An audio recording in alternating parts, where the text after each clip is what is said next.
Xin chào mọi người đã đến với góc nhỏ của Đỗ Uyên. Mình làm kênh này để chia sẻ kiến thức sách vở văn chương và một số kinh nghiệm cá nhân trong học tập và công việc. Hy vọng có thể giúp ích được cho các anh chị và các bạn. Cảm ơn tất cả mọi người đã ghé thăm kênh. Hôm nay, chúng ta sẽ cùng nghe truyện ngắn Hoa vàng mấy độ thuộc thể loại truyện ngôn tình lãng mạn hiện đại. Sau đây xin mời mọi người đến với nội dung của truyện. Bắt ép người khác luôn đạt kỳ vọng của mình chính là áp đặt cái tôi của mình lên người khác. Khi cái tôi của mình đã vượt qua giới hạn chịu đựng của đối phương thì sự tan vỡ là không thể tránh khỏi. Chúng ta có quyền khuyên răn nhưng không có quyền ra lệnh, đặc biệt là với những người mình yêu thương. Cô đọc những dòng này lần đầu tiên trong chữ ký của một người trên mạng. Lúc đó, cô không biết rằng người kia sẽ trở nên quan trọng trong cuộc đời của mình. Hoàng Hoa Vĩnh Thụy.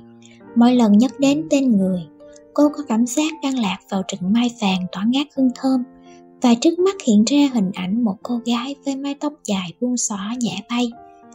Nụ cười dịu dàng trong sáng như nắng mai ấm áp giữa mùa xuân.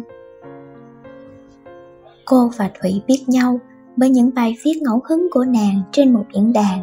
Chúng sâu sắc và tinh tế, đặc biệt về âm nhạc và văn chương. Cô đã bị nàng thu hút bởi những phân tích về thuyết hiện sinh và triết lý Phật giáo trong nhạc Trịnh. Lúc đó, cô đang làm tiểu luận kết thúc môn liên quan đến vấn đề này. Thụy là một du học sinh chuyên ngành an ninh thông tin mạng.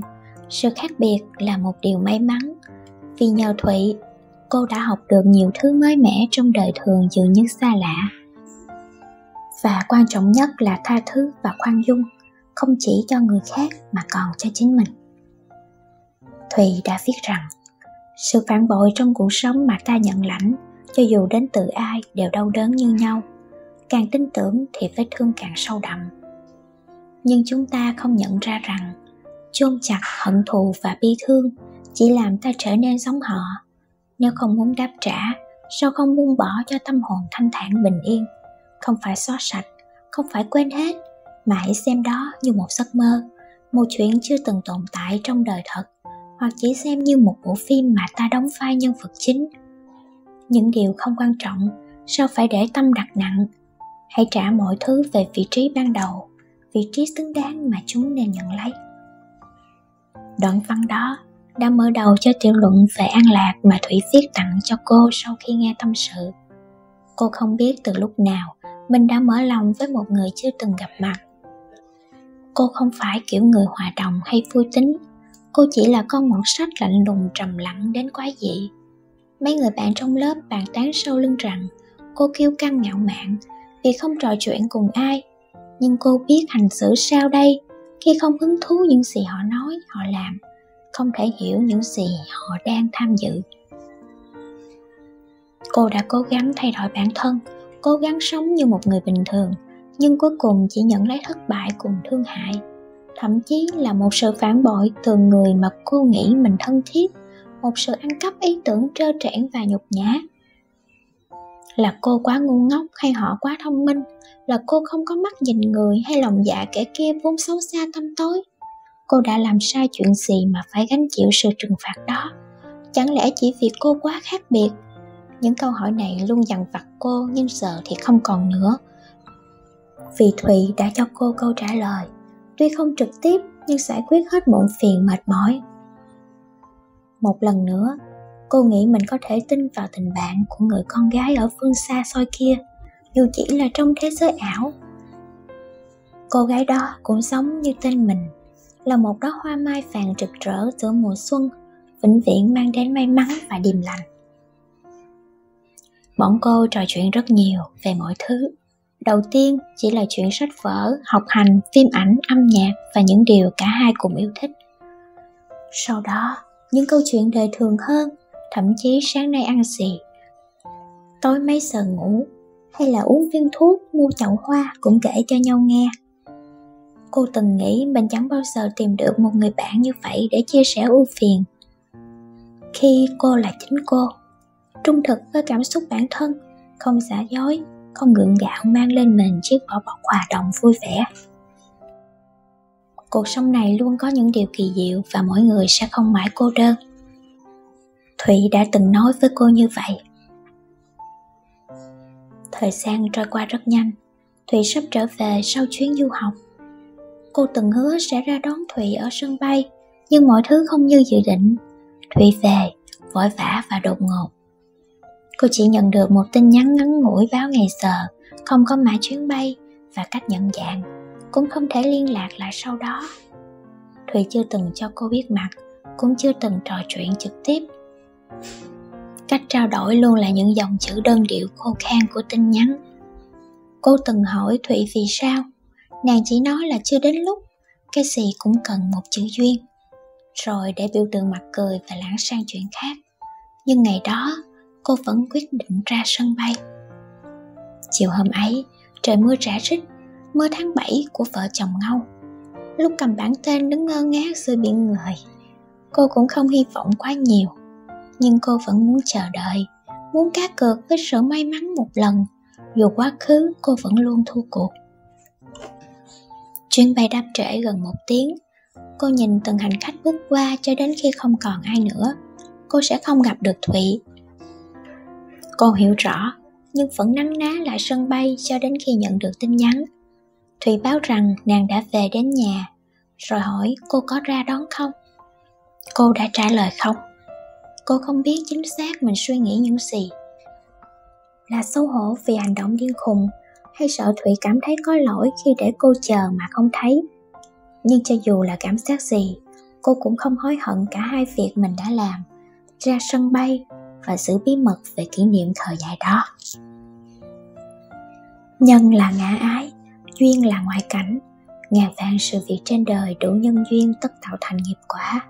Tình yêu cũng là một loại nghiệp quả chốn hồng trần, không mê đắm cũng không lụy chấp, chỉ mong có thể ở bên cạnh nhau cho đến khi nhân tan, duyên tận, cùng nắm tay nhau đi hết cuộc đời, trải qua hạnh phúc một kiếp phụ sinh.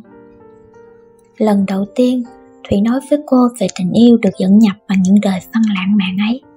Đối với loại người như cô thì tình yêu là một thứ xa xỉ lẫn phiền phức. Cô không hiểu cảm giác yêu một người sẽ thế nào, cũng không có nhu cầu tìm hiểu.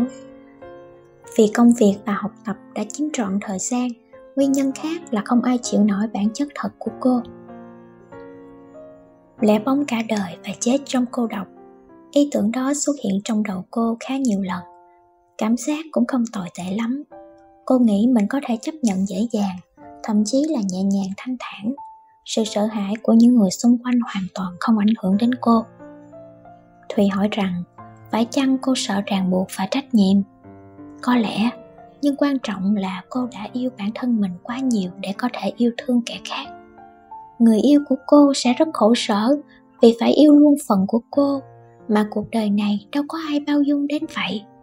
Hơn nữa, cô tôn thờ sự công bằng, dù chỉ là tương đối. Cô lựa chọn biện pháp tối ưu nhất, không phí phạm thời gian và công sức của bất cứ ai, càng không muốn lợi dụng người khác như nhiều kẻ vẫn làm. Thủy nói rằng, sự chính trực của cô thật tàn nhẫn, nhưng nàng thích sự tàn nhẫn đó. Gần nửa năm lại lặng lẽ qua đi, cô và Thủy vẫn không gặp mặt dù cách nhau chỉ một khúc sông. Cô biết địa chỉ nhà Thủy nhưng chưa bao giờ tới, vì không được mời, vì có những thứ quá rõ ràng sẽ không còn đẹp nữa. Cứ mơ hồ không thật biết đâu lại tốt hơn, Thủy từng nói như vậy. Nhưng tận sâu trong lòng, cô vẫn mong được biết mặt Thủy, được nhìn thấy hình dáng của nàng, có thể nghe được tiếng cười, có thể cảm nhận hơi ấm. Nhưng ảo ảnh dù tốt đẹp đến mấy cũng không thể thay thế một con người bằng xương bằng thịt. Huống chi người đó đã đặt một cột mốc quan trọng thay đổi cuộc đời ta. Thủy nói rằng nàng sẽ đến quê cô chơi. Lần đầu tiên đọc tin nhắn đó, cô nghĩ mình lầm. Cô đang ở nhà ăn Tết, vừa bước sang mùng 3. Thủy bảo cô cho nàng địa chỉ và hướng dẫn cách đi, nàng sẽ tự đến đó không cần cô đón.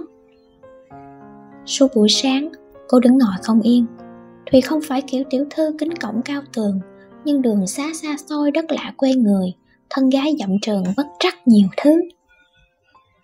Chỗ của cô ở cũng chẳng phải đô thành hiện đại, Nếu nàng lạc mất biết đâu mà tìm. Nhưng cuối cùng Thụy cũng đến nơi, dù trễ hơn dự định gần 2 tiếng do đi nhầm đò. Mọi thứ đều tốt đẹp, ngoại trừ một chuyện làm cô choáng váng. Thụy là con trai. Hoàng Hoa Vĩnh Thụy mà cô biết gần 3 năm là con trai. Một cái tên nữ tính dịu dàng như vậy, cách trò chuyện hòa nhã nhẹ nhàng như vậy, tất cả đều xuất phát từ một người con trai. Lúc ngồi đối diện anh trong vườn mai lộng gió, cô vẫn không tin vào mắt mình, vẫn nghĩ đây là một giấc mơ hoang đường nào đó. Chàng trai này thật sự quá khác biệt so với tưởng tượng của cô. Nếu bắt cô hình dung Thụy là con trai, chắc sẽ là kiểu thư sinh hay mọt sách. Còn người này, bụi bặm phong trần và có chút ngạo mạn trong ánh mắt lẫn nụ cười, kiểu lạnh nhạt hờ hững làm cô khó chịu. Sau phút bất ngờ, suy nghĩ của cô dần chuyển sang hướng khác, hoang mang hơn. Bởi vì từ lần đầu nghĩ Thụy là con gái, cô không ngần ngại nói rất nhiều điều, những bí mật mà người thân còn không biết đến. Kiểu chuyện không nên kể với một người bạn thân là con trai, cho dù đặc biệt thế nào đi nữa. Nỗi xấu hổ không ngừng nhân lên, không sao áp chế, cô chỉ có cách câm lặng nghe Thụy giải thích. Tôi xin lỗi, ngay từ đầu tôi thật sự không muốn gạt Lam, nhưng lại cảm thấy thú vị khi đóng vai người khác, nên muốn thử. Sau đó, mọi chuyện đã đi hơi xa. Thụy nghiêm túc nói rồi khẽ cười, nhìn cô như đang ngắm một bức tranh. Cô bình tĩnh đáp, tôi không giận, nhưng cô buồn. Cô không phục vì anh diễn quá sâu, gạt được kẻ ngờ nghệch như cô gần 3 năm, khiến cô không một chút nghi ngờ. Nghĩ lại, tất cả bắt đầu cũng do cô đã mặc nhiên khẳng định cái tên đó dành cho con gái. Còn anh thì không hề phủ nhận hay giải thích. Không gian lại tĩnh lặng như trước, nghe rõ tiếng gió xào xạc thổi qua vườn mai. Mấy cánh hoa đã tàn nhưng vẫn vàng rực rỡ lả tả bay bay, rơi xuống bàn trà, đáp trên đĩa mứt. Nhà hàng xóm mở bài hát thật êm, giọng ca sĩ trầm ấm thiết tha, bản phối âm du dương tinh tế. Một ca khúc trữ tình thuộc dòng nhạc Trịnh mà cô thích nhất, vì mỗi lần nghe đều nhớ đến Thụy. Em đến bên đời hoa vàng một đóa, một thoáng hương bay bên trời phố hạ. Nào có ai hay ta gặp tình cờ, nhưng là cơn gió em còn cứ mãi bay đi. Em đến nơi này bao điều chưa nói, lặng lẽ chia xa sao lòng quá vội.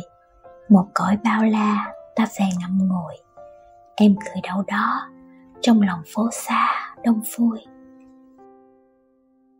Thụy xoay tách trà thì thầm hát theo, một vết thương thôi riêng cho một người. Cõi lòng cô bất giác rung lên, tự hỏi rằng đây có phải là kết thúc. Trước nay Thụy không cho cô gặp mặt, nhưng giờ lại chủ động đến tìm. Lẽ nào Thụy đã chán làm bạn với một người như cô? Suy cho cùng điều này cũng dễ hiểu thôi. Nhân vật Thụy mà cô và anh biết chỉ là một ảo ảnh, chỉ là một hình tượng được tạo ra trong thế giới phẳng của mạng toàn cầu. Anh phải trở về với cuộc sống thật của mình, không thể tiếp tục vi phạm sự quan tâm cho kẻ ngu ngơ, kỳ quái như cô. Ngần ngại một lúc, cô lên tiếng hỏi, chúng ta không thể làm bạn như trước, phải không? Cô cảm giác có thứ gì đó đã tan nát. Thụy khẽ cười bất cần nói rằng, chắc rồi, đóng vai một người con gái gần 3 năm, tôi cũng mệt mỏi mà. Cô im lặng, đưa mắt nhìn những cánh hoa mai héo úa rụng đầy trên đất, tạo thành một thảm vàng nhạt quanh những gốc cây. Trong bóng râm mờ tối nhìn chúng càng tàn tạ. Nghĩ theo cách nào đó, thì đây là cuộc chơi đã tàn, vở diễn hạ màn mà cô là thứ bị vứt lại, bị bỏ rơi. Còn duyên thì hợp, hết duyên lại tan. Vạn vật sinh diệt đều là vô thường, cưỡng cầu níu kéo đều là vô nghĩa.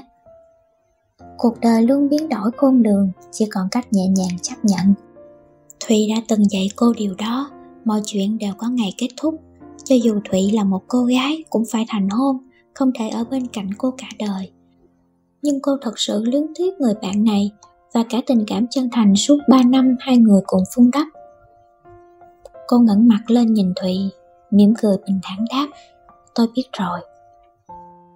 Cô chấp nhận sự thật hiện tại là cách tốt nhất để sự kỷ niệm quá khứ còn tốt đẹp mãi.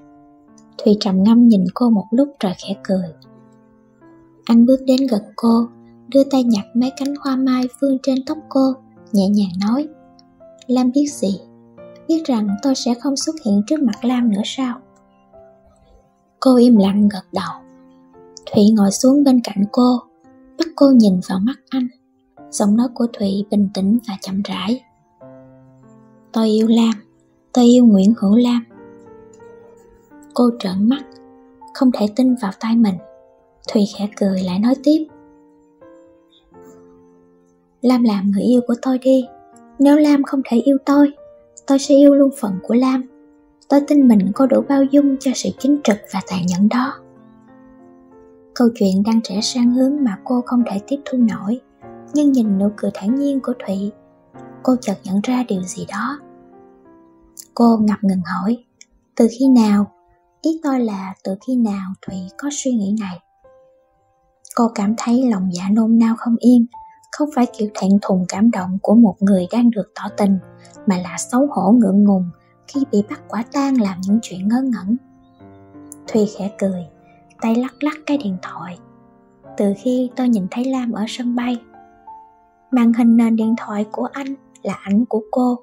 Không ngờ gương mặt vô cảm của cô lại có thể xuất hiện biểu tình thất vọng và tủi thân như vậy.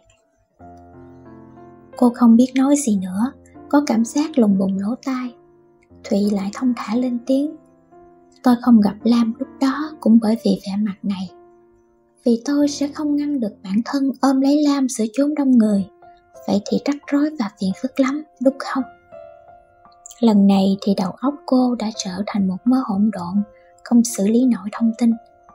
Thùy vẫn bình tĩnh ngồi bên cạnh cô, im lặng chờ câu trả lời. Cô chẳng hiểu anh đang tính toán kiểu gì. Người thông minh như Thụy sẽ không đánh cược nếu biết chắc mình thua. Nhưng yêu loại người như cô hoàn toàn không có cơn may hạnh phúc. Thụy phải là người hiểu rõ hơn bất cứ ai. Sao còn cố tình đâm đầu vào ngõ cụt, tự đào hố chôn mình? 20 mấy năm sống trên đời, cô thật sự thất bại trong việc lấy thước đo lòng người. Cô ngẩng mặt nhìn Thụy, khẽ thở dài lẩm bẩm. Vì sao? Vì sao lại yêu tôi? Tôi đã trả lời rồi mà. Thụy khẽ cười nhẹ tên, cầm bàn tay cô, đặt một cánh hoa mai vàng vào đó.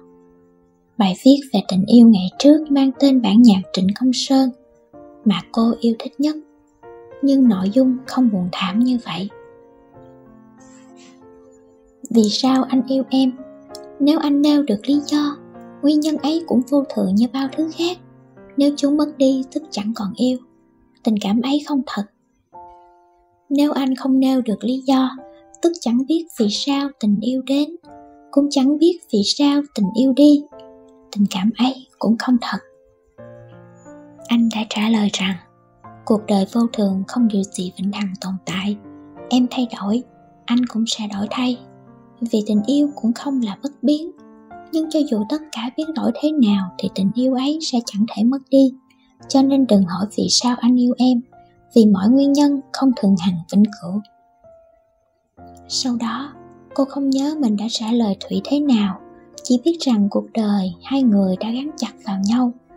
Bao nhiêu mùa xuân êm đềm đến, bao nhiêu lần hoa mai vàng bừng nở, Thủy vẫn ở bên cạnh cô, nắm chặt tay cô, cùng nhau trải qua những tháng ngày bình yên an tĩnh, không lo âu phiền muộn hay phản bội giả dối. Cô cũng không chắc mình yêu Thủy, chỉ biết rằng cô cần Thủy, như một loại thói quen cuốn lấy mọi giác quan, ăn sâu vào tận xương máu. Thủy bảo rằng chuyện đó cũng chẳng sao, vì tình yêu là một loại nghiệp quả, mà nghiệp quả chính là thói quen. Truyện ngắn Hoa vàng mấy độ đến đây là kết thúc. Cảm ơn mọi người đã nghe. Hẹn gặp lại các bạn trong một video khác.